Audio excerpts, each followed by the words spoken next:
Buenos días, jóvenes.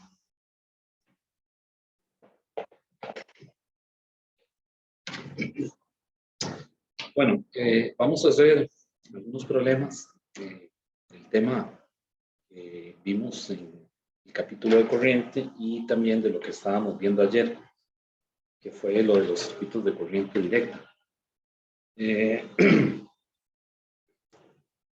Por aquí tengo un problema sobre el tema de corriente.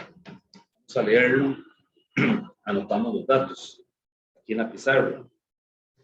Dice, la parte A del problema le dice que calcule la rapidez de deriva de un mol de electrones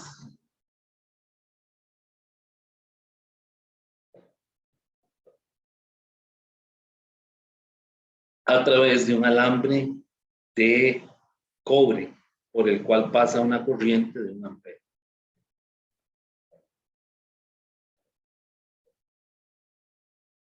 El material es cobre, ¿verdad? Dice, y cuyo diámetro es de 1 milímetro.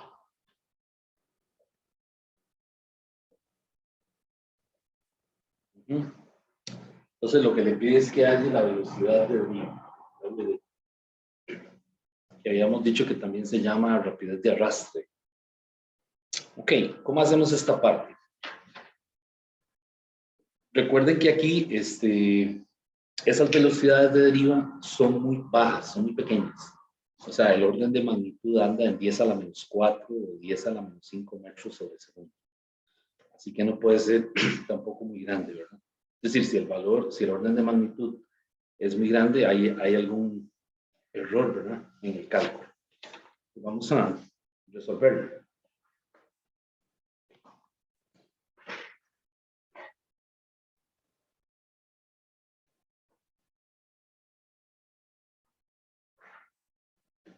Entonces, para la rapidez de deriva, yo puedo utilizar esta ecuación, ¿no? La que vimos por ahí en la semana pasada. VD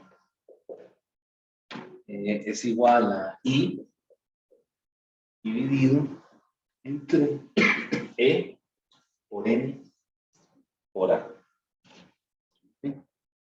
Entonces, la corriente eléctrica, ¿verdad? La carga del electrón. La N, ¿qué era la N? La N era la densidad de los portadores de carga. En este caso, el material que tenemos es cobre.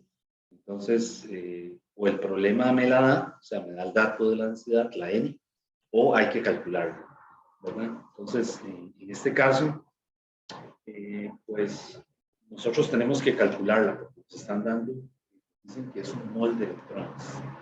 Entonces, yo lo que voy a hacer es que calculo primero el volumen. Ese volumen va a ser la masa de un mol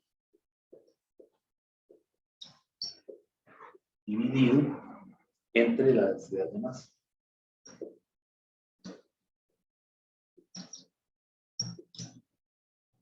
Entonces, para el caso de un mol, la masa son 0.0635 kilogramos, dividido entre 8.89 por 10 a la 3 kilogramos sobre metro cúbico. ¿Okay? Este dato se lo tienen que dar, ¿verdad? Es decir, es la masa molar del metal, en este caso del cobre. Entonces, es un dato que se lo tienen que dar en el problema. Entonces, de ahí yo puedo sacar el volumen. Ese volumen es 7.14 multiplicado por 10 a la menos 6. Y ya con el volumen puedo calcular la N. Esta N, ¿verdad? Esa N, recuerden que es la densidad de los portadores de carga por unidad de volumen. Entonces, esta N es el número de Avogadro dividido entre el volumen. Entonces, ahí lo que hago es que divido 6.022 por 10 a la 23. ¿Qué son ahora aquí? Electrones por mol. Dividido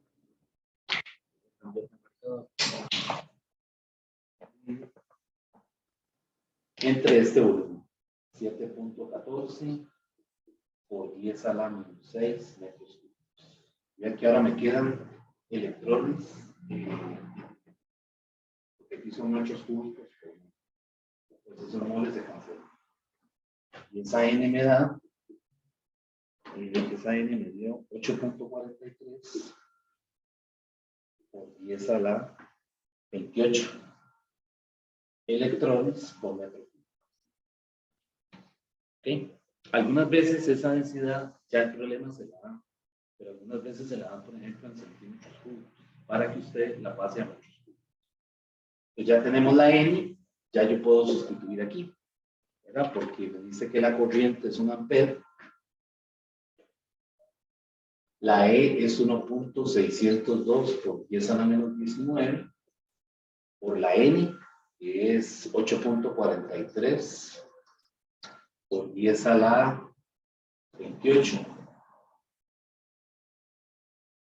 Multiplicado, lo voy a poner por aquí, por la A, ¿verdad? Esa es la sección transversal. Esa sección transversal, ¿cómo la calculo? Bueno, me están diciendo que el alambre tiene un diámetro de 1 milímetro, ¿verdad?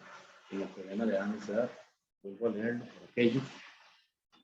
Dice, calcule la rapidez de deriva de un mol de electrones a través de un alambre de cobre por el cual pasa una corriente de 1 ampere y cuyo diámetro es de 1 milímetro. Entonces aquí el área sería 8 y el diámetro cuadrado sobre 4. Pero hay que tener cuidado de que este diámetro hay que pasarlo a metros, ¿verdad? Que serían 10 a la menos 3. ¿Okay? Y hacer el cálculo de esa área. Esa área me da 7.85 por 10 a la menos 7 metros cuadrados. Y este resultado lo multiplico por eso. Sería 785 por 10 a la menos 7, ¿verdad? Y hacemos esta operación. Voy a borrar por aquí. Bueno, voy a poner la velocidad que dio. Para aquello de que haya alguna duda en alguna parte. A mí me da esa velocidad, me da 9.4 por 10 a la menos 5 metros sobre 6. Era lo que yo les decía, ¿verdad? Las velocidades de deriva son muy bajas. Por eso se les llaman de deriva o de arrastre, ¿verdad? Porque quieren hacer la similitud o el análogo, por ejemplo, con las corrientes de arrastre, digamos, ¿cómo se dice? Las mareas, ¿verdad? Cuando las corrientes llegan a las costas, por lo general, es decir, disminuye la velocidad, ¿verdad? Entonces, por eso se le llama la velocidad de arrastre. Entonces aquí es menos 5 metros sobre 6. ¿Ok? Bueno, ¿alguna pregunta? Estos problemas son, como ustedes ven, son muy formuleros, ¿verdad? Hay que usar mucho las fórmulas. Aquí lo que hay que tener cuidado es el asunto de las conversiones, ¿verdad? Asegurarse de que todo esté en las del sistema internacional. Entonces, por ejemplo, a veces le dan la N. Le dicen, la N del aluminio o la N del cobre, siempre va a ser un metal, ¿verdad? Es tanto, pero se la dan en electrones por centímetros cúbicos. Entonces hay que tener cuidado de poder convertir estos centímetros cúbicos a metros cúbicos para que todo le quede en unidades. ¿Sí? Entonces vean que el procedimiento es cuando le dicen calcula una velocidad de deriva, de una vez uno pone esta fórmula, ¿verdad? Ya es un resultado del capítulo. Y lo que sigue es, si no conoce uno la N, calcular el volumen, que sería masa de un mol, que le tiene que dar la masa del agua, medida de la densidad de masa, la densidad que siempre hemos usado, la de fluidos, y calcular ese volumen. Ya con ese volumen vengo y calculo la N, que sería el número de Avogadro entre volumen.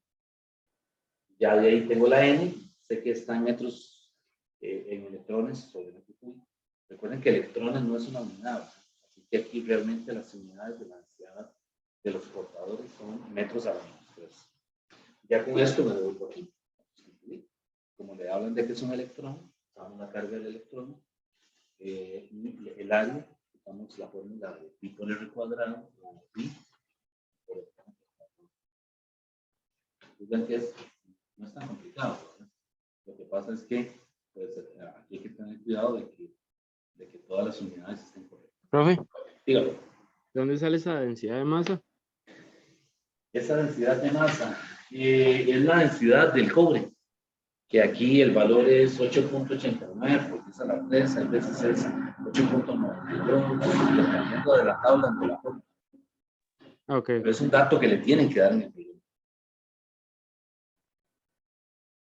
O sea, le tienen que dar, cuando en esos problemas, si le piden velocidad de deriva, le tienen que dar en los datos del problema, le tienen que dar la masa molar del elemento químico, ¿verdad? Del cobre en este caso, y le tienen que dar la densidad, ¿verdad? Porque se va a necesitar para calcular la N.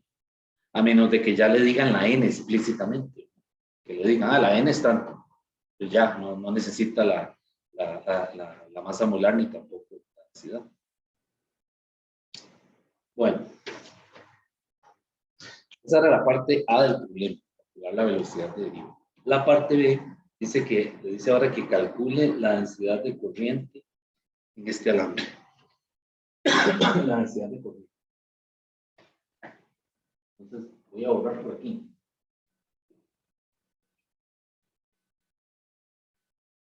Recuerden que la densidad de corriente es un vector, ¿verdad?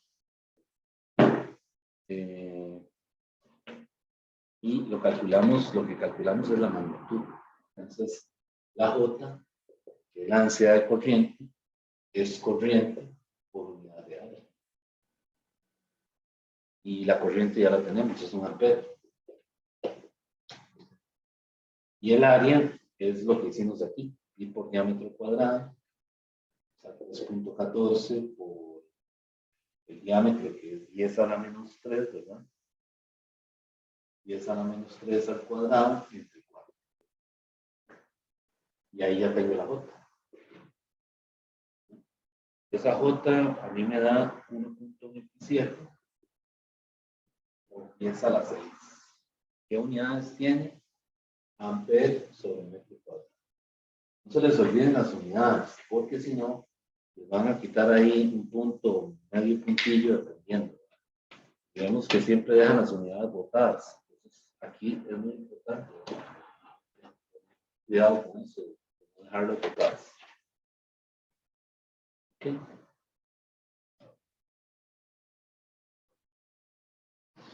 A veces le dicen que lo deje, que dé la respuesta en amper por metro cuadrado. Es hacer esta conversión, ¿verdad? Pasar metros cuadrados a centímetros cuadrados. Aquí le quedaría 127 amper sobre centímetros cuadrados. Si le dijera que lo pase así a centímetros, a amper sobre centímetros cuadrados.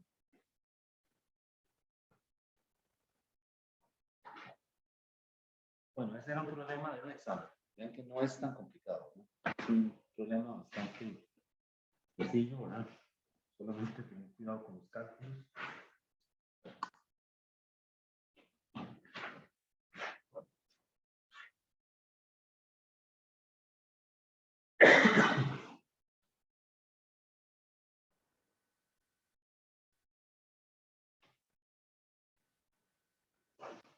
Bueno, voy a borrar para hacer otro.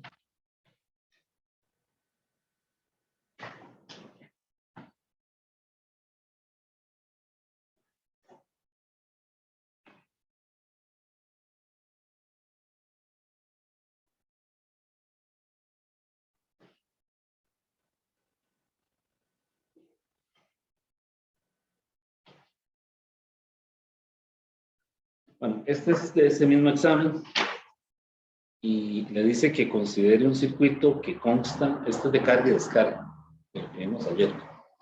Dice, considere un circuito que consta de una batería de 12 voltios.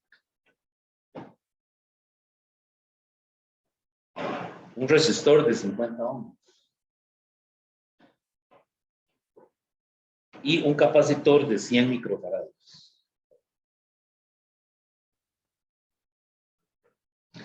Dice conectado en serie. Inicialmente, el capacitor está completamente descargado. Ven, ya le está, el problema por algún lado le sugiere qué ecuaciones usar. Entonces le dice inicialmente el capacitor está completamente descargado. Eso es en T igual 0, ¿verdad? Dice, después que se cierra el circuito, o sea, el interruptor, ¿verdad? Que permite que la corriente comience a cargar el capacitor. Entonces dice, ¿cuánto tiempo es necesario para cargar el capacitor hasta el 90% de su carga máxima? Entonces dice, después de que se cierra el circuito, ¿cuánto tiempo es necesario? O sea, un T le están pidiendo. ¿Cuánto tiempo es necesario para cargar el capacitor hasta el 90% de su carga máxima?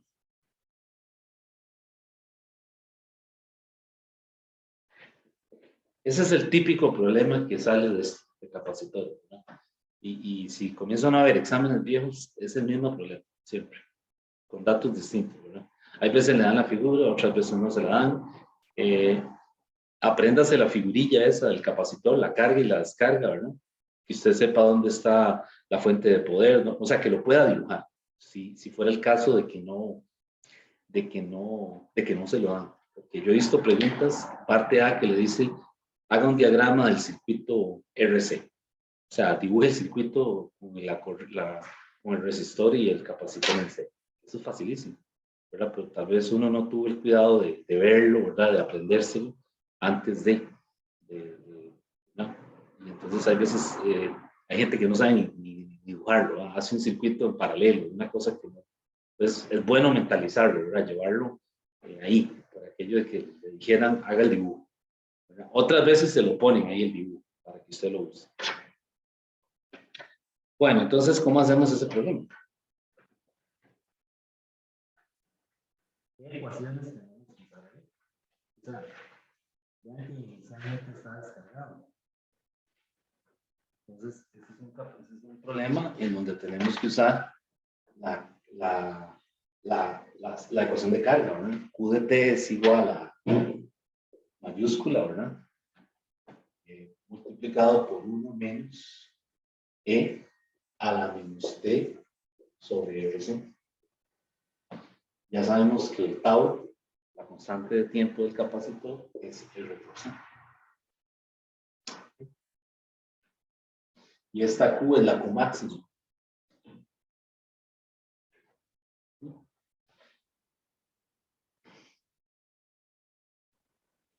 Bueno, ahí lo que me está diciendo es que cuánto tiempo transcurre para que el capacitor se cargue hasta el 90% de la carga máxima.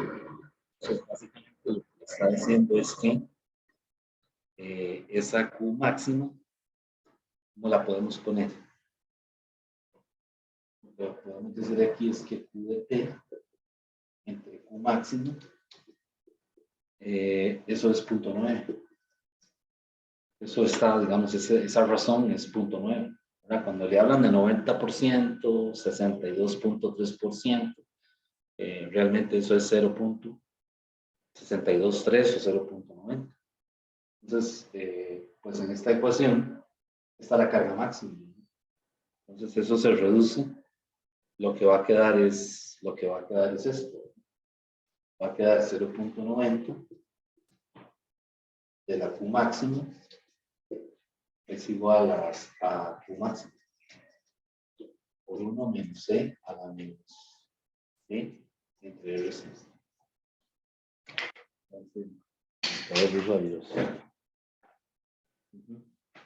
Ok, entonces aquí cancelo los Q máximos y lo que me queda es esta expresión. Me va a quedar 0.10 es igual a E menos 3 sobre 3. Y de ahí despejo la T. ¿Cómo la despejo? Le saco logaritmo en ambos lados, ¿no? Logaritmo de 0.1 es igual al logaritmo natural de E a la menos 3 sobre 3.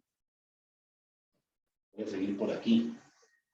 Y el tiempo es entonces menos RC logaritmo natural de 0. Esto es negativo, ¿no?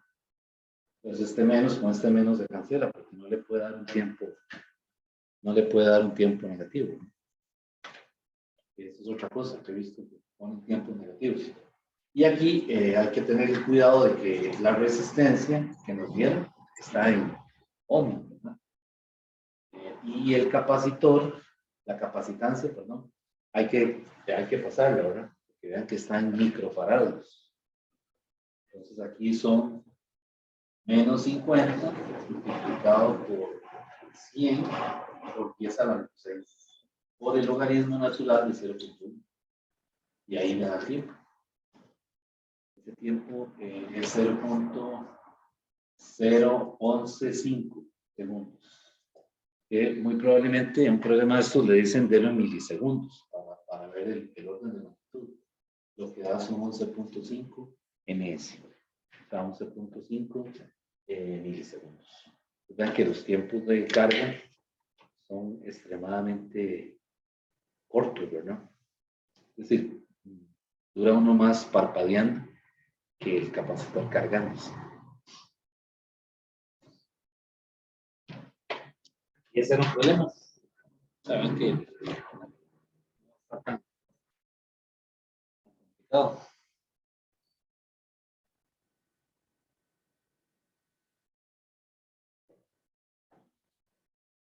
Bueno, voy a borrar si no hay dudas.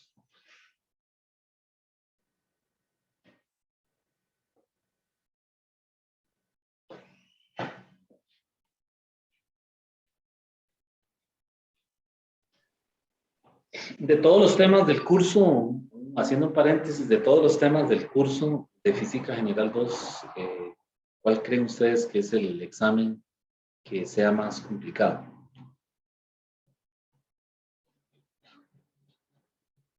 Tenemos que hacer un informe para el caso. Entonces, hay que hacer un censo. Bueno, a mí algunos estudiantes me han dicho que el tema que les cuesta más es el tema de los campos eléctricos, pero otros me dicen que no, que el tema que más los come es la parte de termodinámica. No sé. Profe, yo sí diría que campos. Campos, sí. Campos. Campos eléctricos, sí. Sí, la mayoría me han dicho eso, ¿verdad? Sí. Es que el CASE quiere hacer o sea, está con la idea, un proyecto, es una idea, es un proyecto de la U, de hacer un sondeo, digamos, por cátedra de los cursos, digamos, por lo menos con los estudiantes que hayan llegado hasta el final del curso. Es decir, que tienen un criterio para responder unas preguntas cortas, ¿verdad? Porque la idea es, después de que se levante toda esa estadística, hacérsela llegar a los coordinadores, ¿verdad?, de cada curso, para ver si se pueden hacer o para hacer cambios, ¿verdad? Tal vez a la hora de los exámenes, tener presente eso, ¿verdad? Cuál es, digamos, el pico de ese curso, ¿verdad? Todos los cursos tienen un pico, ¿verdad? Que es donde se pone más feo, digamos, y luego comienza a disminuir, digamos, el nivel de dificultad. Entonces, pero sí, ya me han dicho que campos es tal vez el tema que más,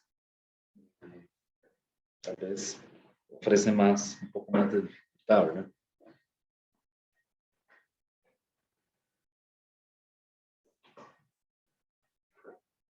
Bueno.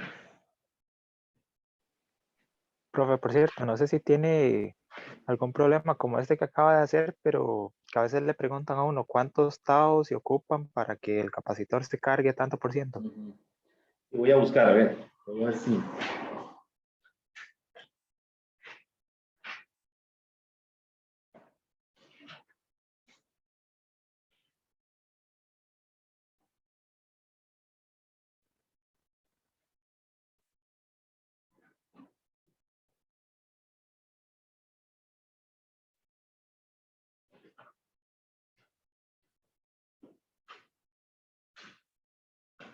Bueno, aquí hay una fórmula, tal vez que les sea de más utilidad para el problema que hicimos ahora, el problema número 1, y es esta, una fórmula para hallar la densidad de los portadores de carga, y es esta, N por el ρ, por el NA, dividido entre N. esa es más rápida, ¿verdad? Entonces, no hay que estar haciendo lo del problema anterior, calcular el volumen y luego la n, sino que aquí de una vez se lo dan. ¿Esa n qué es? Esta n es el número de electrones por mol. Le podrían decir que hay, no sé, 2 electrones por mol, 3 electrones por mol, que es un factor que está aquí. La ρ es la densidad que tiene que estar en kilogramos. El Na es el número de Avogadro, que tiene que estar en electrones por mol. Y la M es la masa molar. Entonces, esta formulilla sí se la pueden, digamos, que llevar, por aquello de que haya un problema de esto, ¿no? Que necesite la N. La masa molar está en kilogramos por mol. Entonces, poniendo todas esas unidades, a mí la N me tiene que dar en electrones entre metro cúbico. O simplemente metros a la menos 3. Esa formulilla es bueno que la apunten porque yo creo que en el examen no, si mal no recuerdo, no está. Aquello que tenga que calcular la N.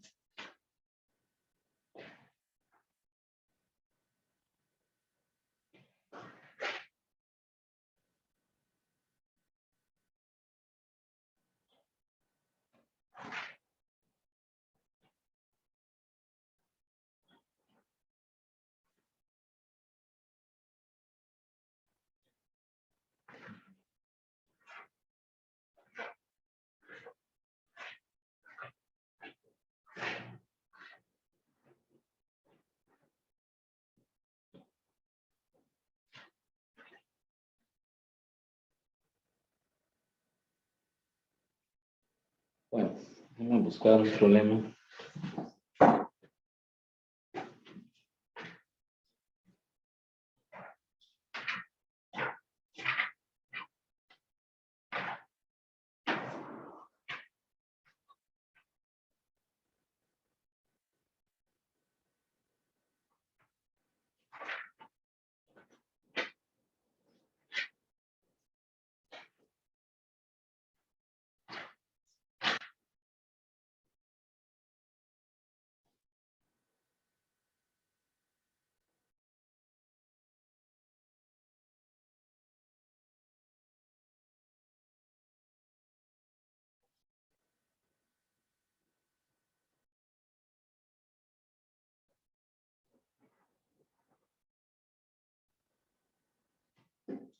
Estoy buscando uno de esos de carga del capacitor.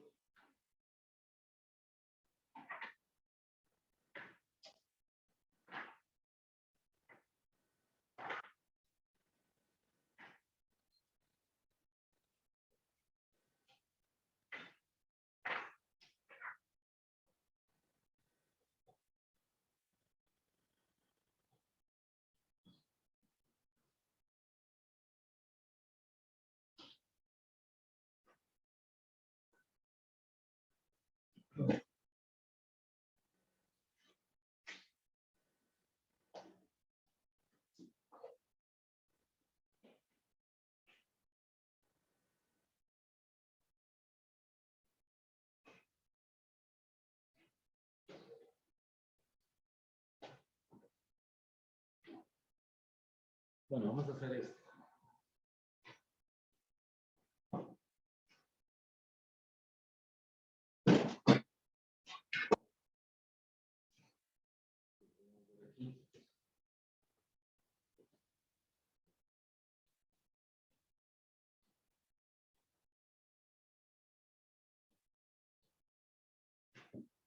Bueno, este problema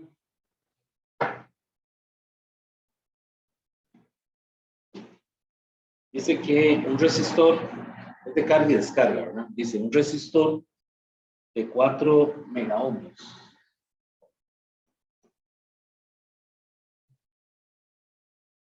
y un capacitor de 3 microfaradios se conectan en serie a un suministro de potencia de 12 voltios. Dice, ¿cuál es la constante de tiempo del circuito? Está pidiendo el tau. Y la parte B dice, exprese la corriente en el circuito y la carga en el capacitor como funciones del tiempo. O sea, le está pidiendo que haya I en función de T y Q en función de T. ¿Ok?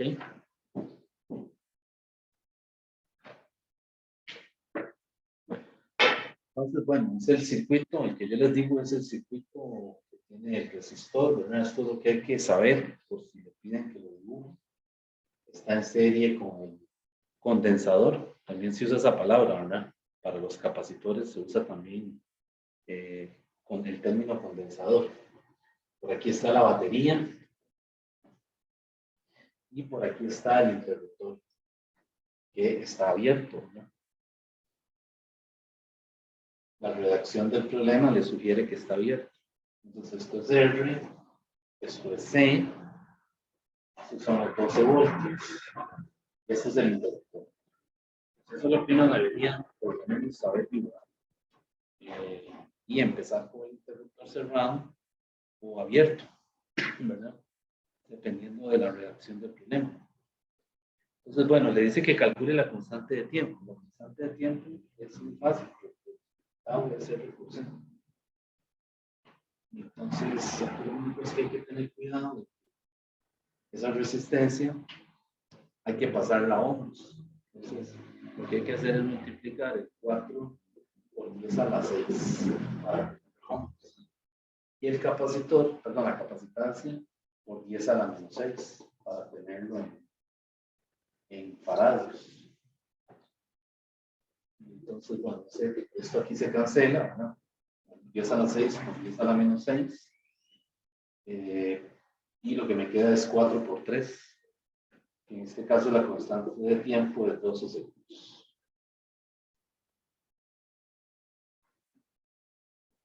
Luego le dice que calcule la corriente y la carga, ¿verdad? Vean que en este caso, la carga, vamos a escribir la carga. El capacitor se está cargando, ¿verdad? Entonces uso la carga máxima. QT igual a máxima 1 menos E a la menos T sobre S. Esa carga, en función del tiempo, es escribir la carga máxima. ¿Cuál era la carga máxima? La carga máxima es C por, la P por la capacitancia. Entonces aquí tengo que multiplicar el 12 voltios por el 3 por 10 a la menos 6. Entonces la carga máxima son 36 por 10 a la menos 6. Coulomb. Multiplicado por 1 menos C a la menos T entre 12. Y ahí tengo la Q de T. La Q en función del tiempo. Luego me dice que calcule la corriente. Recuerden que la corriente es la derivada de Q con respecto a T. Pues ahora lo que tengo que hacer es derivar esto. ¿Okay? Y cuando lo derivamos, entonces 3 por 10 a la menos 6 multiplicado por E a la menos T sobre 12. Bueno, aquí serían 3 por 10 a la menos 6 amperes, ¿verdad? Hay que ponerlo, mira, por E a la menos T sobre 12. Y esa es la corriente en función de T.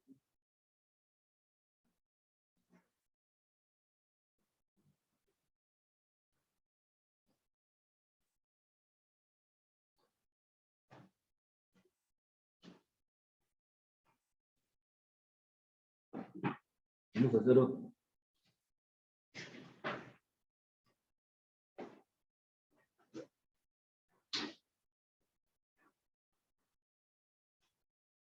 Bueno, en este mismo problema le podrían pedir energía.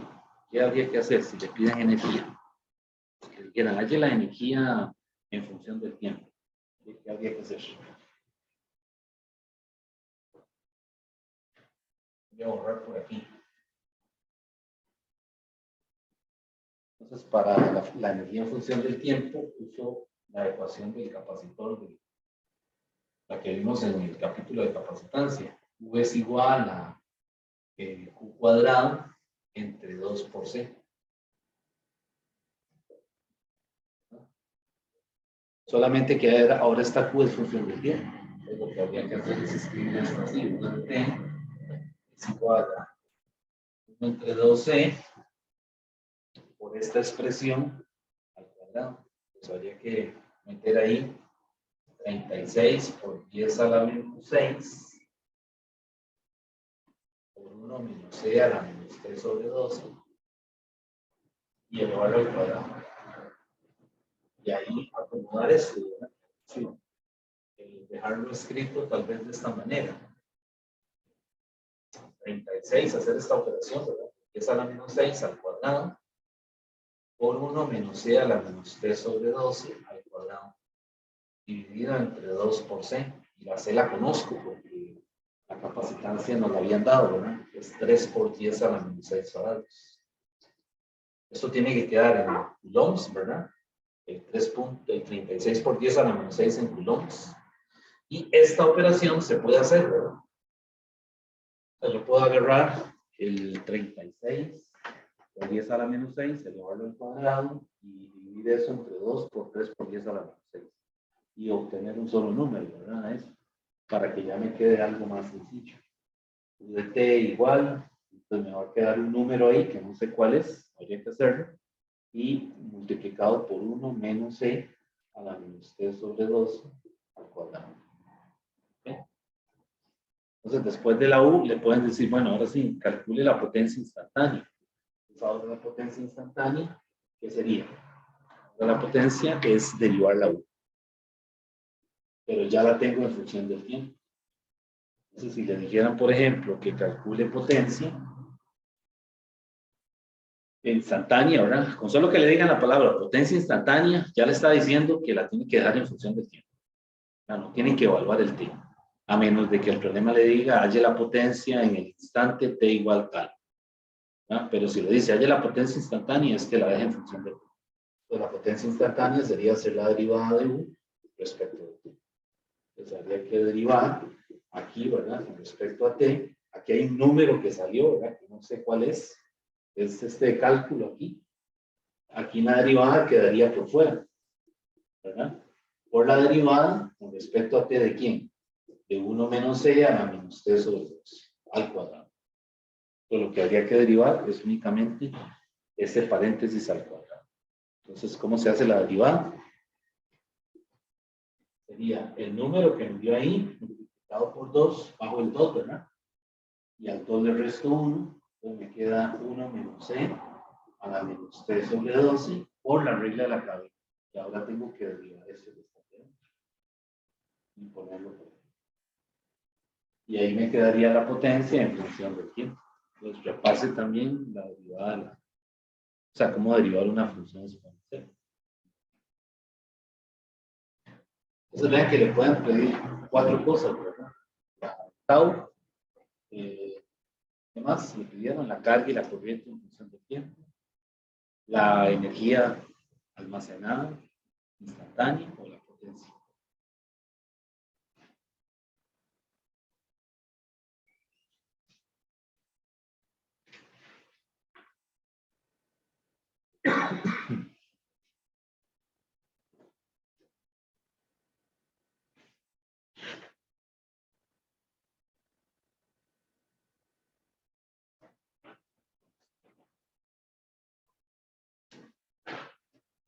Un momentito, bueno, hubiera cerrado la puerta, es que está entrando demasiado viento.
Ok.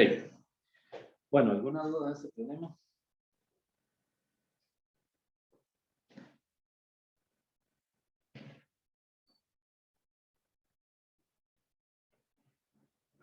Vamos a hacer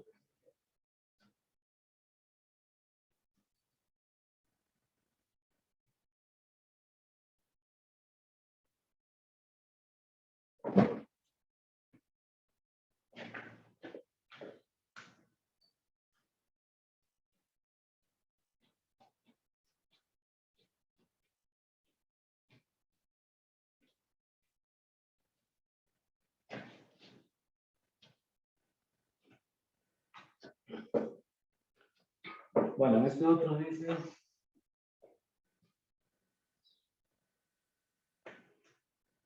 esta figura.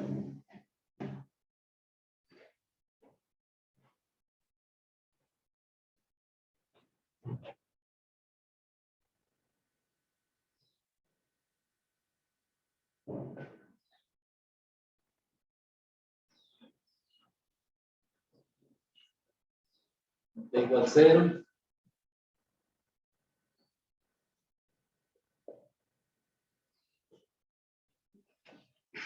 Bien, entonces este problema le dan esa figura y le dicen lo siguiente. Le dicen en T igual 0, un capacitor descargado, ¿verdad?, de capacitancia C, se conecta mediante una resistencia R a una batería de FEM constante epsilon. Dice, ¿cuánto tarda el capacitor en parte A alcanzar la mitad de su carga final y parte B cargarse completamente? ¿Cuánto tiempo tarda el capacitor en alcanzar la mitad de su carga final y B cargarse completamente?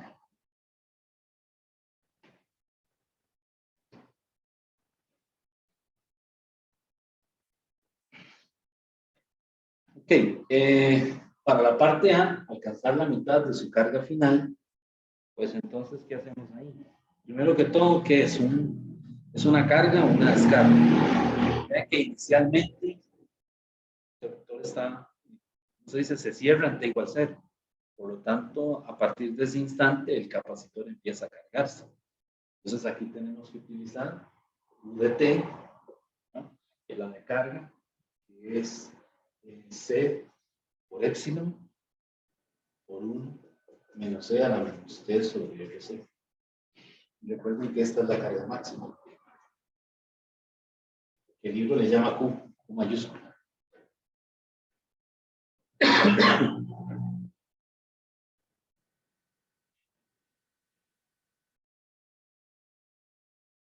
Entonces, de aquí lo que voy a hacer es que paso este C por E para ir despejando el tiempo, ¿no? Me va a quedar Q de C por epsilon es igual a 1 menos C de RC. Quiero despejar el tiempo, ¿no?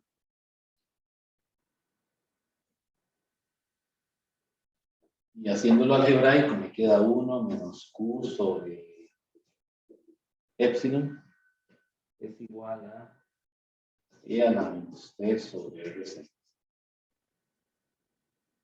Y ahora la carga máxima, ¿verdad? La condición de la carga máxima es que lo que nos están diciendo es que Q máximo entre 2 tiene que ser igual al CE entre 2, ¿verdad? Porque la pregunta lo que le dice es, calcule el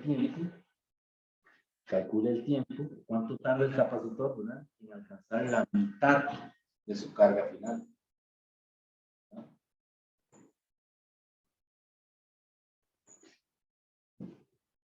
Y entonces de aquí ya con esta condición, yo puedo despejar la T. Inclusive se puede hacer desde aquí arriba, ¿verdad? Es decir, no tiene uno que hacerlo algebraico. Pero digamos, de ahí despejando el T, ese T me va a quedar menos RC, logaritmo natural de 1 menos 1 medio.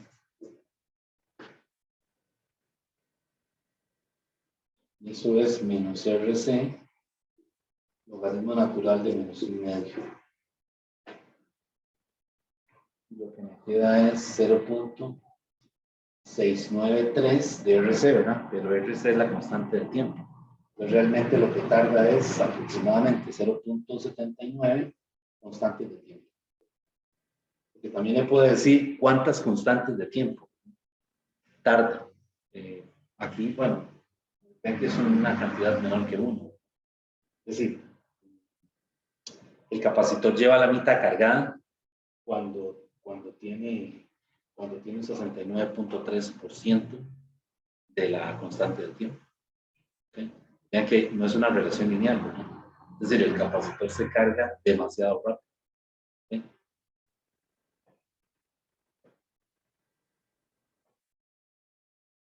Y la parte B del problema, que dice que ¿cuánto tarda el capacitor en cargarse completamente? ¿Qué dirían ustedes? Es conceptual. Y el doble, ¿no? Ah, El doble.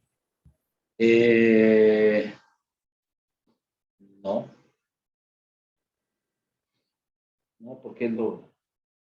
Dice cuánto tarda el capacitor en cargarse completamente.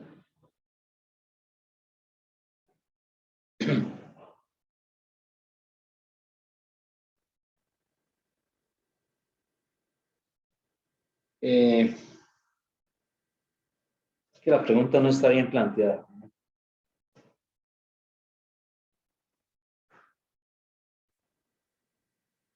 Dice infinito tiempo. Correcto, esa es la respuesta. Infinito tiempo, sí. Porque vean que esto es una función exponencial, ¿verdad? Entonces, recuerden que si t tiende a infinito, ¿verdad? Si t tiende a infinito, o sea, si yo hago t aquí que tiende a infinito, me queda e a la menos infinito. Y esto sería 1 entre e a la infinito. Y e a la infinito tiende a ¿qué? A infinito. Y 1 sobre infinito tiende a 0. De tal manera de que este término sería 0 y me queda la carga máxima, que es cuando se carga completamente. ¿De acuerdo? Entonces, la respuesta aquí a este problema, a esta parte, es decir, que t tiene que tender a infinito para que el capacitor se cargue completamente. Y visto desde la parte experimental, lo que vemos aquí es que, es decir, el capacitor se carga muy rápido, ¿verdad? Entonces, la condición aquí es que, es decir, lo que tenemos que interpretar aquí es que una vez que el capacitor está cargado, puede pasar todo el tiempo que quiera, ¿verdad? Que mientras que el interruptor no se abra o no se toque el capacitor con algún contacto metálico, permanece cargado. A eso se refiere cuando decimos que T tiende a infinito. O sea, que T puede tender a infinito para que el capacitor logre la carga máxima. Es decir, para que esto se haga cero. Para que este término se haga cero y me quede la C por epsilon, que es la carga máxima. Entonces, la respuesta es esa, infinito tiempo.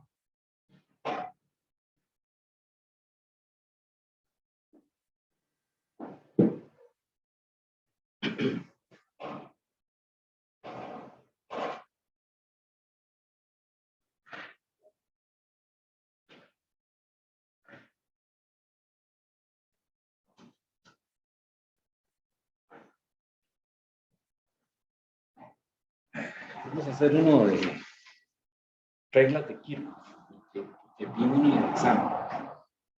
Realmente está muy sencillo. Es decir, el que voy a hacer es muy parecido. No es igual, pero es parecido.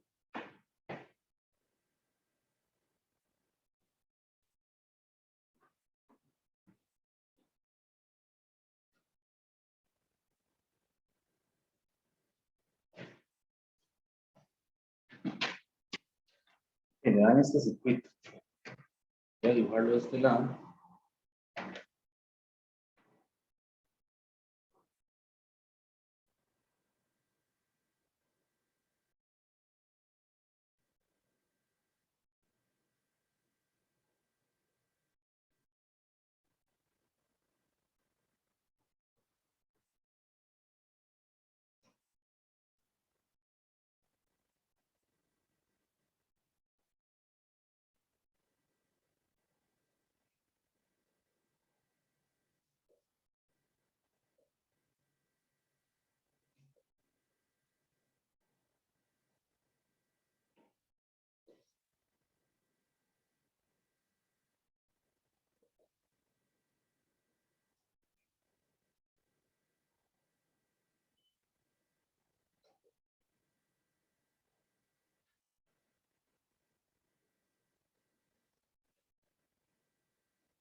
Ok.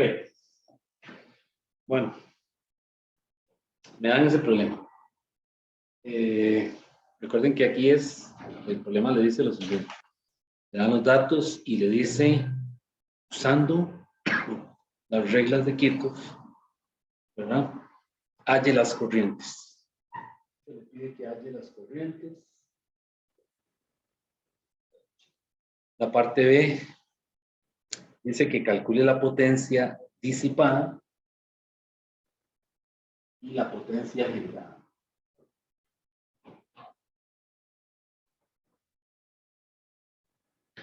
Pero vean que le dice usando las reglas de Kirchhoff. No se vale usar esos métodos que enseñan ahí en circuitos, en el curso de circuitos. Hay que usar el material de aquí, ¿verdad? De física general. Bien, entonces, ¿qué dijimos ayer? Para analizar un circuito de estos, escogemos siempre el sentido. Yo siempre escojo el sentido horario para recorrer la malla. Y tengo 3 mallas. Voy a trabajar con la malla 1 y la malla 2. Pero podría usar la 1 y la 3, o la 2 y la 3. ¿no? Pero voy a usar la 1 y la 2. ¿Sí? Entonces aplicamos, vea que en el circuito, en la figura, perdón, ya le dan el sentido de las corrientes. Así que hay que respetar ese sentido de las corrientes y aplicar la regla del nodo en alguno de estos puntos, ¿verdad?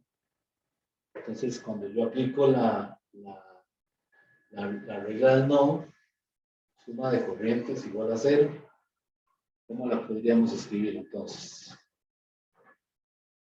Vean que el 3 es negativo, aplicándole en este nodo, ¿verdad?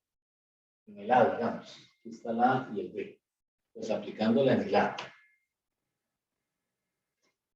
Vean que la corriente I3 sale, perdón, sale del nodo, ¿verdad? Eso es negativo. La I1 entra al nodo A, entonces es positivo. Y la I2 entra también, entonces es positivo. Esto es igual a 0. Y de aquí me queda una ecuación que es I1 más I2 es igual a I3. Ahí tengo la primera ecuación. Pues ahora voy aplicando la suma de las diferencias de voltaje igual a 0 en la malla 1. Pues en la malla 1 que tengo la FEM 1, que sería 10. Tengo la resistencia R1, que es 5, ¿verdad? Por ahí pasa la corriente I1, entonces aquí sería 5 I1. Tengo la R2, que son 10. Tengo la FEM 2, que me dicen que vale 15. Y esto es igual a 0. Pero hay que ponerle los signos a esto. ¿Cuál es el signo de la FEM 1? ¿Cuál es el signo del 10? ¿Quién me dice? Vean que estoy recorriendo la malla en sentido horario. Entonces la estoy pasando de más a menos. La FEM, ¿verdad? Esto es negativo. Voy contra el sentido de la corriente I1. Entonces esto es positivo. Aquí voy con el sentido de la corriente I2. Esta es negativa. Y aquí estoy pasando la FEM de menos a más. Esa es positiva. Y ahí tengo la primera ecuación de malla, ¿verdad? Ahora voy con la segunda. La segunda es aplicada en esta malla de aquí, ¿verdad? Tengo entonces el I2, ¿verdad? Que sería la resistencia 2 es 10 y 2. ¿Qué más está ahí? La FM2, que sería 15. Y tengo la resistencia R3, que R3 es 15 por I3. Y esto es igual a 0. Ahora, ¿qué signo le pongo a esto? Estoy recorriendo la malla en sentido horario. Vean que voy recorriendo en sentido horario, me topo de frente a la corriente I2. Quiere decir que esto es positivo.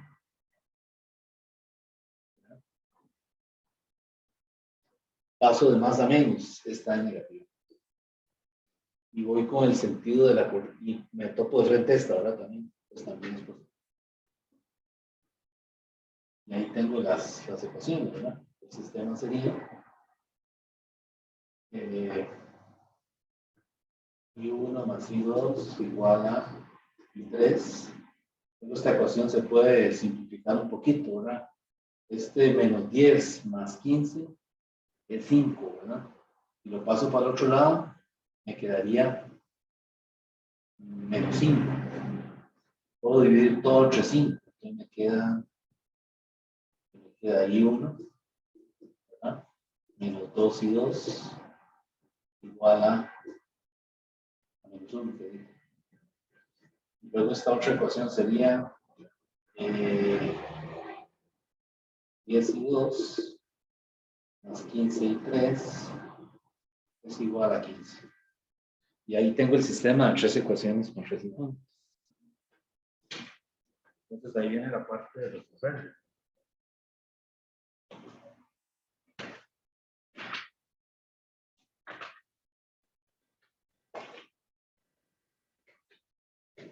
Pues para resolverlos, pues lo que les dije ayer, ¿verdad? Si usted lo mete en la calculadora y usa bien el algoritmo de la calculadora y le dio la respuesta, perfecto. Es decir, ahí se le ponen todos los puntos, después de que plantea eso. Hay que plantear eso, ¿verdad? Eso sí. O sea, tiene que verse en algún sitio donde se escribió la regla de nodos y la regla de mallas. Y llegar al sistema. Una vez que usted llegó al sistema, se lo mete a la calculadora y le dio la respuesta, perfecto. Pero si no le dio, si se equivocó con la calculadora, le van a bajar puntos. Entonces, mejor hágale algo de álgebra del sistema de ecuaciones y después se ayuda con la calculadora a verificar. Cosa de que si se equivocó, va a perder muy poco, porque no solo planteó la parte física, sino que intentó también hacer la parte algebraica. ¿Sí? Bueno, a mí me dan estas corrientes. Luego lo revisan ustedes, a mí me da 0.54 5 amperes. Da positivo. Esta es la I2, perdón. La I1 me da 0.09091 amperes. Y la I3 me da 0.636 amperes. Vean que las tres corrientes son positivas. Eso quiere decir que el que propuso el problema ya lo había hecho, ya lo había resuelto, ¿verdad? Y luego lo que hizo fue ponerle las direcciones correctas a las corrientes. Entonces aquí las direcciones son las correctas. La corriente I1 es antihoraria, la corriente I2 es antihoraria y la corriente I3 es antihoraria. Las tres son antihorarias. Que vea que vienen en este sentido. ¿Sí? Bueno, luego le dice que calcule las potencias. Entonces las potencias, voy a borrar por aquí. Las potencias disipadas. ¿Cuáles son las disipadas? La potencia en cada resistencia. Entonces, la potencia en la resistencia 1 sería entonces ¿quién? I1 al cuadrado multiplicado por R1. Y eso me tiene que dar 0.0413 watts. Luego la potencia en la resistencia 2 es la corriente que pasa por ahí, que es I2 al cuadrado por R2.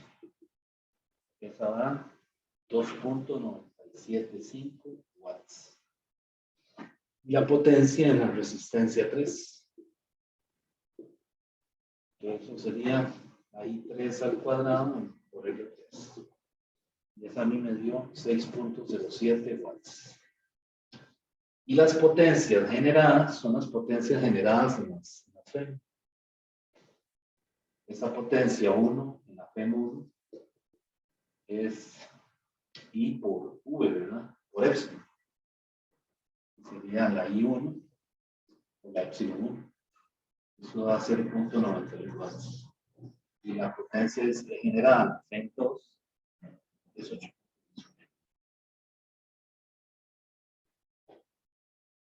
Y así viene el problema del examen. Así que yo creo que la malla inclusive es más sencilla.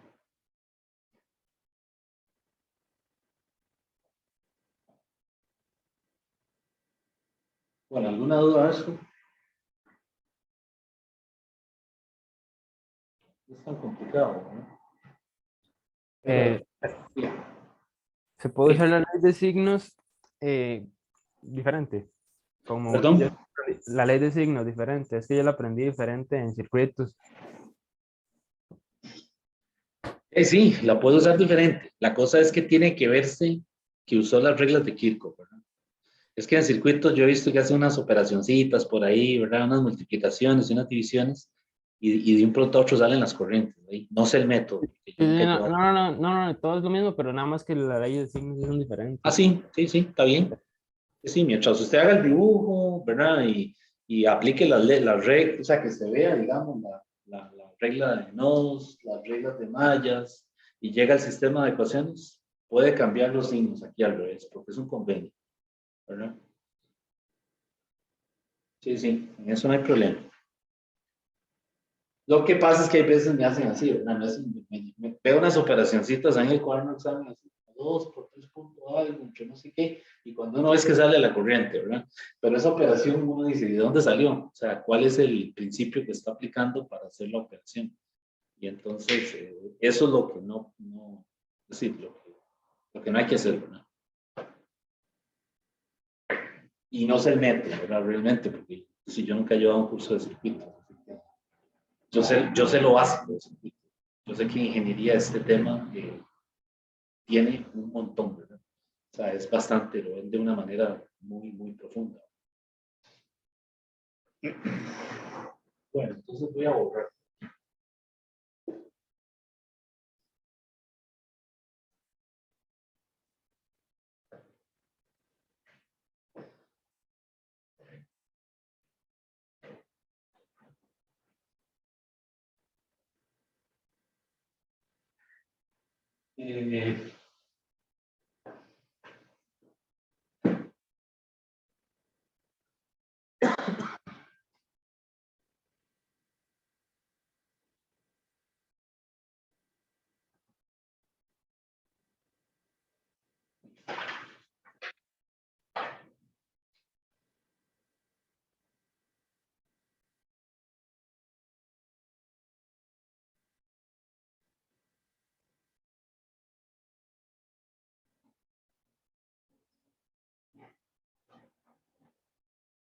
Eh, vean, bueno que se estudie también lo de la resistencia variable. Porque creo que viene problemas. Entonces recuerden que cuando vemos el asunto de un grafo, tiene un área de sección transversal constante, ¿no? O sea, el A es la misma de este lado, tiene una longitud L y tiene una resistividad ρ, ¿verdad? La resistencia yo la puedo calcular como ρ por L, que es la resistividad, ¿verdad? Entre el área. Pero, digamos, hay casos en donde la resistencia es variable. Por ejemplo, el caso del tronco de cono. Algo parecido a lo que le ponen a los perros, ¿verdad?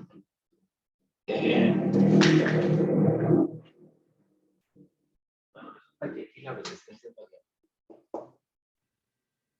De manera de que esta ecuación yo ya no la puedo escribir así, sino que la puedo escribir como dr igual a ρ por dx, cambio el L, ¿verdad? El L de la longitud por un elemento diferencial de x. Y el área ahora se vuelve una función de algo ahí. Voy a ponerle x, porque realmente habría que ver el problema. Entonces, esto es el caso en donde la resistencia es variable. Para hallar esta resistencia, hay que integrar el dr. ¿Okay? Entonces, en el libro de texto, me parece que hay un ejemplo hecho de resistencia variable con un con un cilindro. Entonces, ahí le hacen el ejemplo de la resistencia de un cable coaxial, ¿verdad? Y no sé si habría que ver digamos, en las prácticas que ustedes tienen ahí, para que busquen algún ejemplo de resistencia variable, ¿verdad? Déjenme ver. Voy a traer el libro, porque para no batearles. Es decir, para orientarlos a que busquen un ejemplo y lo hagan, porque hasta ahora me acuerdo de eso. Ya vengo.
Ok, ya regresé.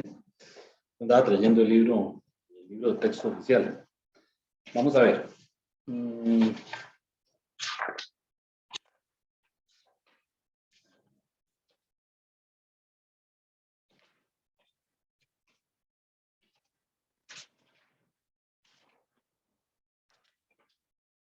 Sí, digamos ahí en ejemplo, en la página 698 del libro de la 10ª edición, ¿verdad? Supongo que está en la 9ª, por si alguno está usando la 9ª. Es la resistencia radial de un cable coaxial. Entonces, ese es un ejemplo donde aplican esta ecuación. Le aplican en el caso de la resistencia variable. ¿Okay? La integral es sencilla, ¿verdad? Es muy sencillo, pero hay que ver un ejemplo de eso, ¿verdad? Así que yo les recomiendo que vean ese ejemplo, que no lo hago aquí porque aquí está hecho en el libro, ¿verdad? Ahora bien, en los problemas de final de capítulo,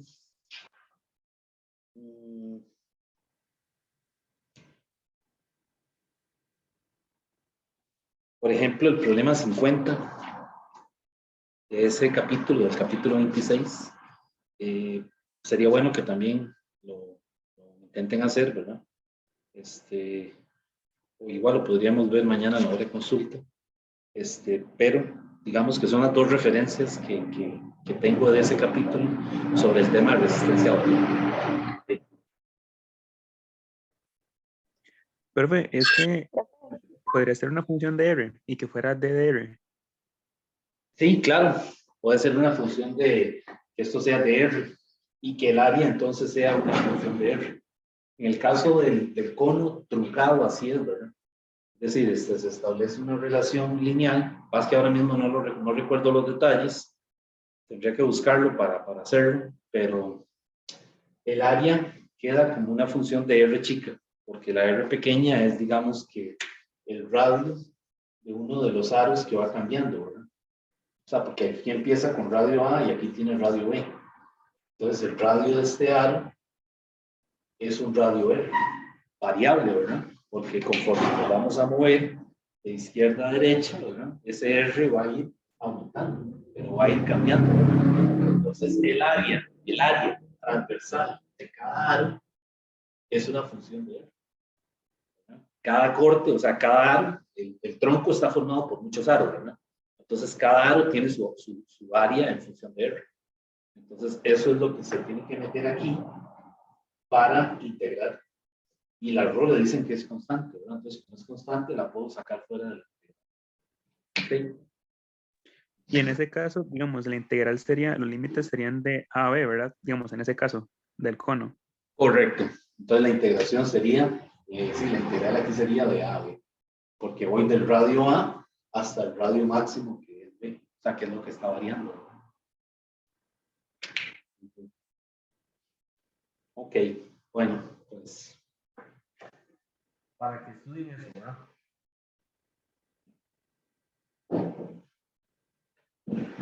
Pues bueno, vamos a seguir. A ver qué más sacamos aquí. Ya hicimos uno de Kirchhoff, hicimos uno de capacitores, ¿verdad? Carga y descarga.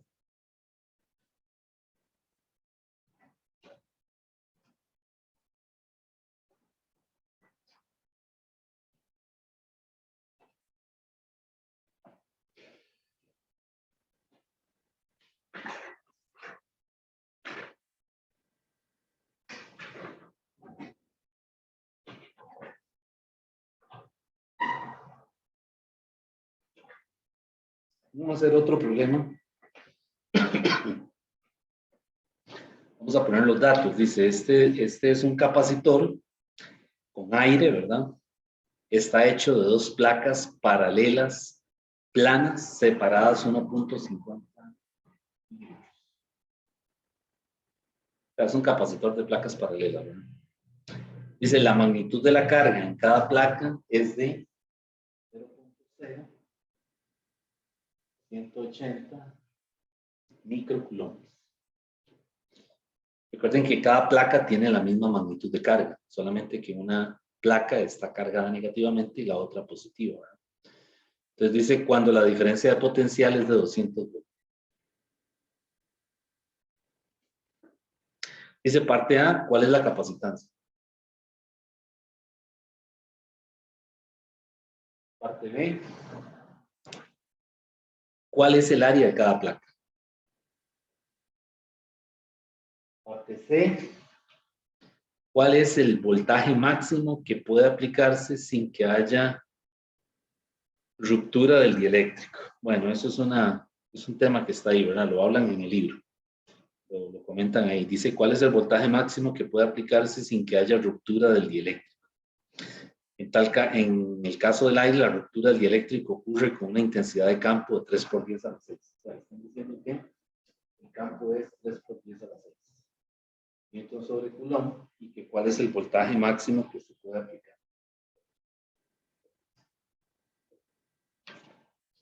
Y la parte C, la parte D le dice que cuando la carga es de 0.018 microcoulomb, ¿cuál es la energía total almacenada? ¿Cuál es la energía almacenada? La parte D. Pues bueno, estos problemas son casi que de aplicar la fórmula directamente, ¿no? Me dice que la capacitancia sería Q entre delta U, valor absoluto. Y esa carga es entonces los 0.018 multiplicado por 10 a la menos 6 dividido entre delta U, que son 200. Y al hacer eso me da 9 por 10 a la menos 11 faradios. Y aquí, bueno, no se lo pide el problema, pero sería bueno, o sea, le pueden decir que lo dé, por ejemplo, en picofaradios, y hay que saberse el factor de la conversión, ¿verdad? Eso también puede quedar como 90 PF, ¿verdad? Picofaradios. La parte B le dice que calcule el área, pues el área la vamos a sacar de aquí. Ya tengo la capacitancia, ¿verdad? Y es un capacitor de placas paralelas, entonces pues epsilon 0 por A entre D. Desde aquí yo puedo despejar el área. El área va a ser la capacitancia, ¿verdad? 9 por 10 a la menos 11, multiplicado por la separación, la D, que me dicen que es 1.50. Entonces aquí sería 1.50, 10 a la menos 3, dividido entre el epsilon 0. que es el 885 por 10 a la menos. Y ahí tengo el área. Esas unidades me tienen que dar metros cuadrados, ¿verdad? A 0.052 metros cuadrados. La parte C, vuelvo y la leo, ¿verdad? Dice que cuál es el voltaje máximo que puede aplicarse sin que haya ruptura del dieléctrico. Ese tema de dieléctrico nosotros no lo vimos. Es decir, eso suponiendo que dentro de las placas haya un material que evite que el capacitor, ¿cómo se llama? Que le dé soporte mecánico al capacitor. Entonces, aquí le dice que sin que haya ruptura del dieléctrico, pero luego entre paréntesis le ponen, en el caso del aire, que es el caso de nosotros, ¿verdad? O sea, las placas están, el espacio entre las placas es aire, dice, en el caso del aire, la ruptura del dieléctrico ocurre cuando el campo eléctrico tiene esta intensidad, 3 por 10 a la 6. Entonces, ¿cuál es el voltaje máximo? Eso sale esta forma, delta U igual a por 10. Es decir, lo que le está diciendo es, coja el campo 3 por 10 a la 6 y multiplíquelo por 1.5 por 10 a la menos 3. Eso es todo. Y haga esa operación, ¿verdad? Eso está en Newton sobre Coulomb y eso está en metros. Y eso lo que da es 4.5 por 10 a la 6. Es la famosa ruptura del dieléctrico. Y luego le dice que calcule la U, la energía almacenada. Pues para la energía almacenada,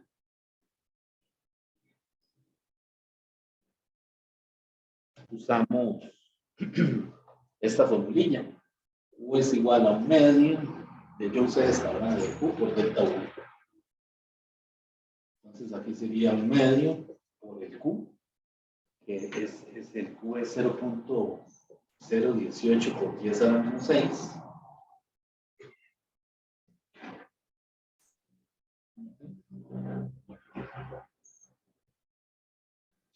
Multiplicado por 200. Y ahí me da la U. Esta U es 1.8 por 10 a la menos 6, que son 8. 10 a la menos 6. ¿Qué unidades tiene eso? Joules. Pero también se puede poner con el prefijo más inmediato, ¿verdad? Sería 1.8 microjoules. Y esa es la respuesta.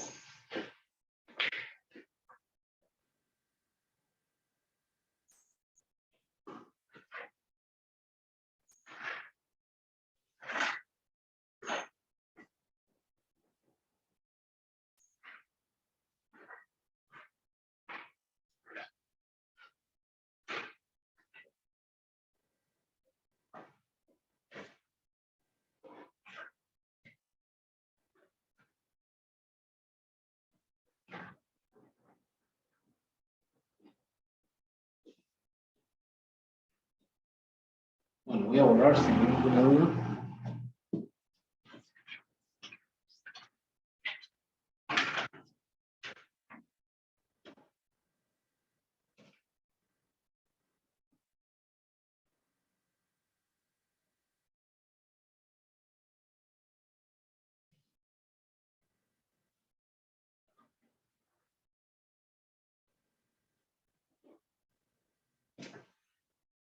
Y ese problema que les digo, es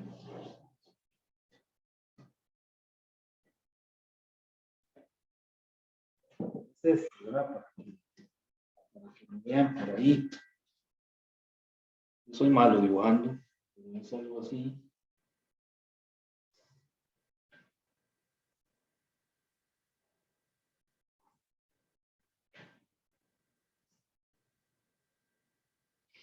Es como una cuña, ¿verdad?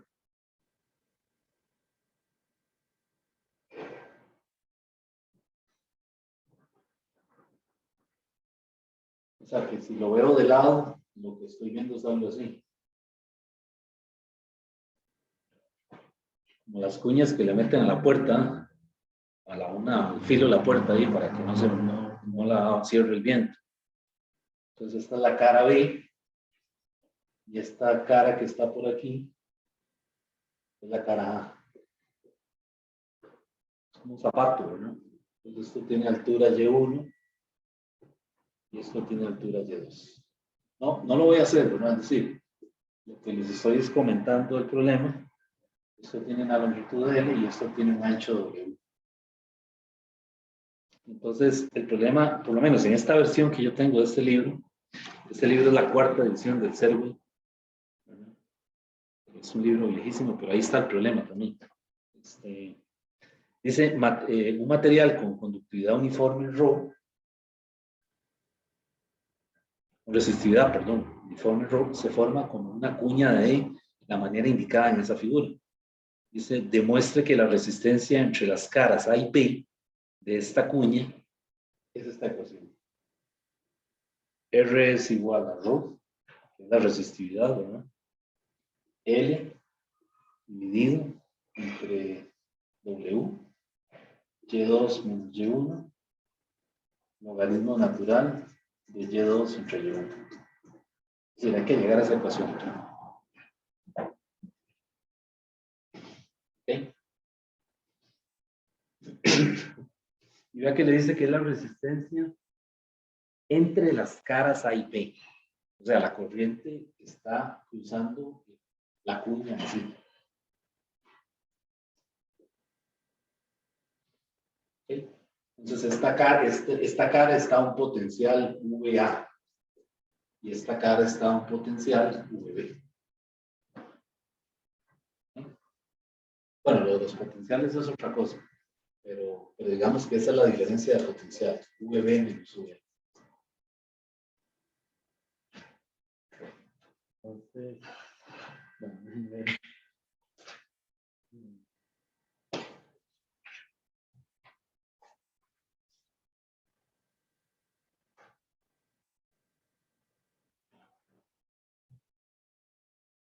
Entonces ahí,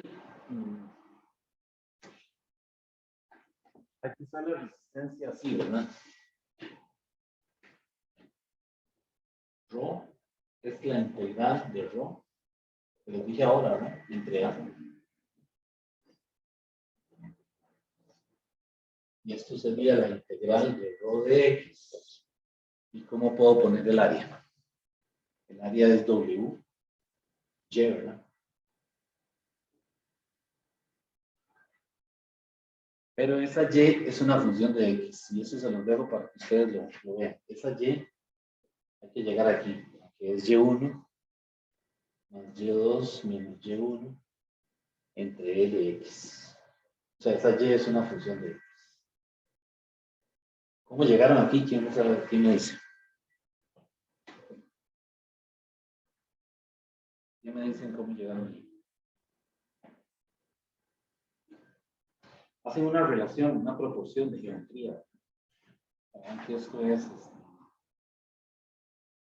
Y de X, esa Y1, como quién? Como Y2 menos Y1 entre L es esa X, así, ¿verdad? Realmente es una proporción, si se quiere ver desde el punto de vista de geometría, ¿verdad?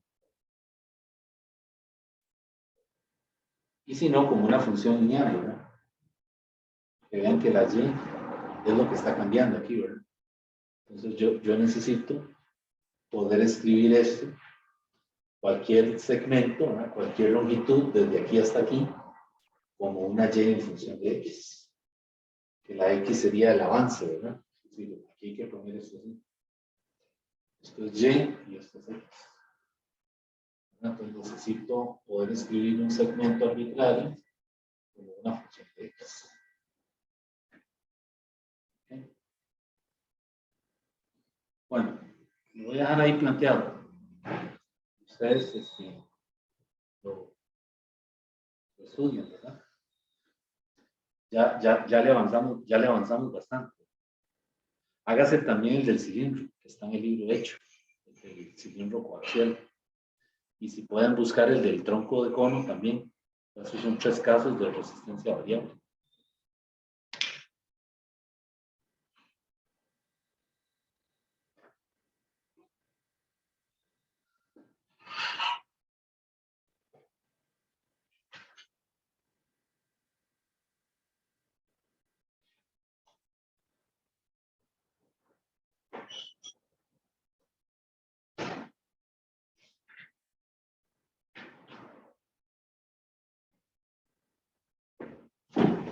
Bueno, vamos a hacer. Voy a borrar por aquí.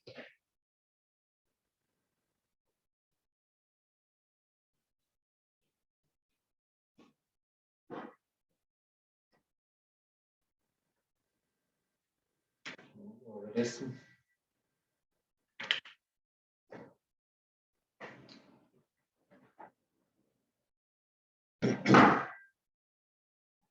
Vamos a hacer otro problemita.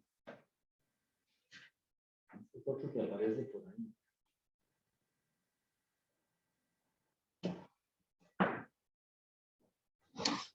En este otro caso, dice cuál es la resistencia que necesita un calefactor de inmersión que aumentará la temperatura de 1.5 kilogramos de agua. ¿Qué es un calefactor de inmersión? De ahí es un dispositivo, ¿verdad?, que tiene una resistencia. Y esto está lleno de agua, ¿verdad? Por ejemplo, una cafetera de esas de las que usan uno para calentar el agua para el café en la mañana, ¿verdad? Eso es un calefactor de inducción, ¿verdad? Tiene en la base de la cafetera, tiene una resistencia, ¿verdad? Y esa resistencia tiene un grosor bastante considerable para que soporte los cambios de corriente, ¿verdad?, y las altas temperaturas. O sea, de manera que la resistencia no colapse, ¿verdad?, no se reviente o no se fracture. Entonces, básicamente, eso es un calefactor de inmersión, ¿verdad?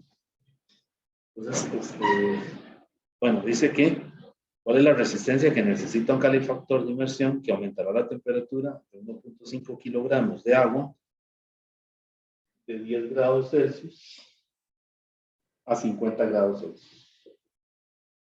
O sea, me están pidiendo la resistencia. ¿Cuánto vale esa resistencia? En 10 minutos. Mientras opera a 110 voltios. ¿Cuál es la resistencia?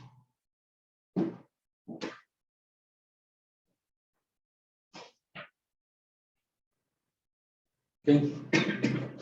Ya que esa agua, cuando la corriente pasa por aquí, ya dijimos que hay un efecto disipativo, ¿verdad? Es decir, la corriente se opone al paso, la resistencia se opone al paso de la corriente, de manera de que la resistencia libera calor. Recuerden que el calor es energía en proceso de tránsito, ¿verdad? El calor va al agua, de esa manera es que la calienta, ¿verdad? De tal manera de que aquí el calor yo lo puedo calcular así, MC desgraficado. Tengo la masa, es 1.5 kilogramos. Necesito el calor específico del agua, ¿verdad? Ese calor específico es, aquí usan 4184 por el cambio de temperatura, que son 50 grados. Y ahí me da el calor. Ese calor es 2.51 por 10 a la 5 joules. Ese es el Q.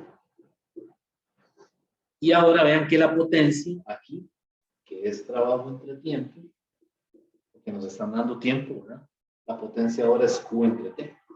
Porque realmente aquí, es decir, W y Q ya sabemos que son energía en proceso de tránsito, ¿verdad? Pero aquí no hay trabajo mecánico. O sea, aquí la rapidez de transferencia es debida al calor. Pues yo puedo cambiar W por Q. ¿Okay? Entonces aquí esto sería 2.51 por 10 a la 5 joules entre los 10 minutos, ¿verdad?, que duren calentar el agua. Esos 10 minutos hay que pasarlos a segundos, son 600 segundos. Y aquí tengo la potencia. Esta potencia son 418 watts. Y por otro lado, yo sé que la potencia es el delta V al cuadrado entre la resistencia. Y el delta V me lo dieron, ¿verdad? Son 110.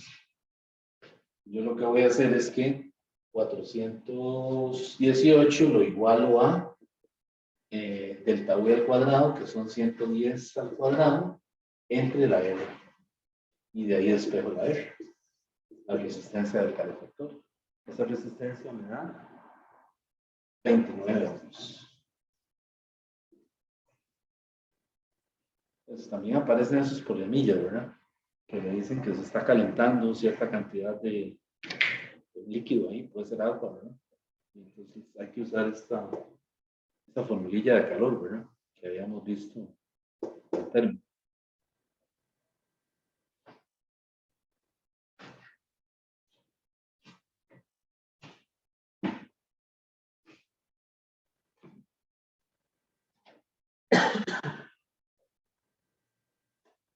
Bueno, yo voy a quedar aquí. Ya hice problemas representativos de los 3 capítulos. Mañana tenemos una hora de consulta en la tarde, de 1 a 3, para los que quieran conectarse ahí, ¿verdad? Para aclarar preguntas del examen de jueves, ¿verdad? Y si también tienen preguntas de eso, también este material las podemos ver también, ¿verdad? Entonces nos veríamos mañana, para el que pueda conectarse. Recuerden que el examen es el jueves a las 8, ¿verdad? Entonces quedamos aquí, si no hay ninguna pregunta. Hasta luego, entonces. Bueno, profe. Bueno, ok. Hasta luego.